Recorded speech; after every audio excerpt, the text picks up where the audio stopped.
আসসালামু আলাইকুম। বিশ্বাস করেন ভাই, সৌদিতে মাঝে মধ্যে কিছু সিস্টেম আসে, যেগুলো সম্পর্কে বুঝতে এবং জানতে একটা দীর্ঘ সময় লেগে যায়। এই যে একটা মেসেজ দেখুন, এসকেপ রিপোর্ট রেকর্ডেড। এই যে মেসেজটি আমি জানি, এই মেসেজটি সম্পর্কে আমাদের ৯৫% প্রবাসী অবগত নন। এটা সত্যিকার অর্থে একটা ডেঞ্জারাস মেসেজ, ভয়ংকর মেসেজ। এই মেসেজটি আসা মানেই হলো বৈধতা হারিয়েছেন, রেসিডেন্সি পারমিট ক্যান্সেল হয়ে গেছে, অবৈধ ঘোষিত হয়েছেন। আমিও প্রথম অনেকে যখন আসতো বুঝতে পারতাম না কেন আসতো এটা। পরে অনেকের সিস্টেমের ভিতরে ঢুকে ঠিক এমন সমস্যাটা দেখতে পেতাম। স্ক্রিনে খেয়াল করছেন? অ্যাবসেন্ট ফ্রম ওয়ার্ক, অর্থাৎ কাজে অনুপস্থিত। এই মেসেজটি আসলে সিস্টেমটি নতুন, একেবারে নতুন। কিছুদিন আগে আমার এক পরিচিতকে তার কফিল টার্মিনেট করেছে। আমি জানি নতুন আসলে সে যদি টার্মিনেট হয়, অন্য কোথাও কাফালা হওয়ার কোনো সুযোগ থাকে না। তার কফিল বারবার আমার কাছে কসম কাটতেছে যে আমি তাকে টার্মিনেট করিনি। কিন্তু আমি শতভাগ সিওর ছিলাম সে টার্মিনেট করেছিল। ভুলবশত হোক অথবা তার মোয়াজ্জেফে করেছে। সে আমাকে আশ্বস্ত করলো, দেখ আমি রিকন্ট্রাক্ট করতেছি।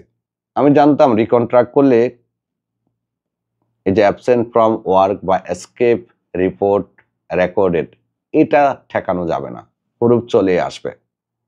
তারপরও সৌদি যেহেতু বারবার চাপ দিচ্ছিল, আমি বললাম ঠিক আছে করো। আর হাতে কোনো অপশনও নেই যে আহ, তার অন্য কিছু করার, ট্রান্সফার করার, যেহেতু সৌদিতে আসছে ১ বছর হয়নি। যাই হোক, সর্বশেষ কিন্তু দুর্ঘটনা ঘটেই গেছে। গতকাল জাওয়াজাত তার হরুপটা রেকর্ড করেছে, এসকেপ রিপোর্ট রেকর্ডেড।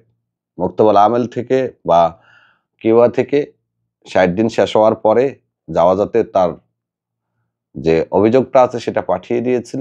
জাওয়াজাত সেটা রেকর্ড করে মেসেজের মাধ্যমে কর্মীকে নিশ্চিত করে দিয়েছে। সিস্টেমে খেয়াল করুন, অ্যাবসেন্ট ফ্রম ওয়ার্ক দেখাচ্ছে।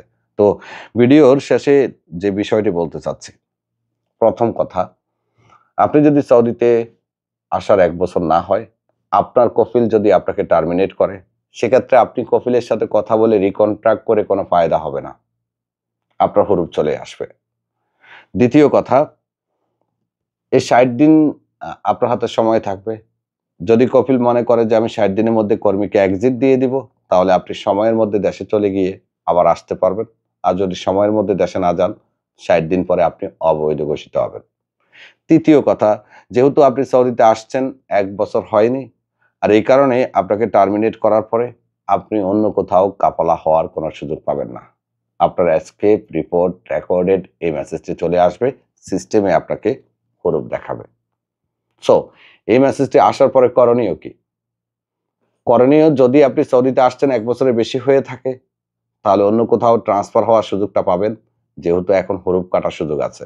আর যদি সৌদিতে আসার ১ বছর না হয়ে থাকে, তাহলে ১ বছর পূর্ণ হওয়া পর্যন্ত অপেক্ষা করবেন।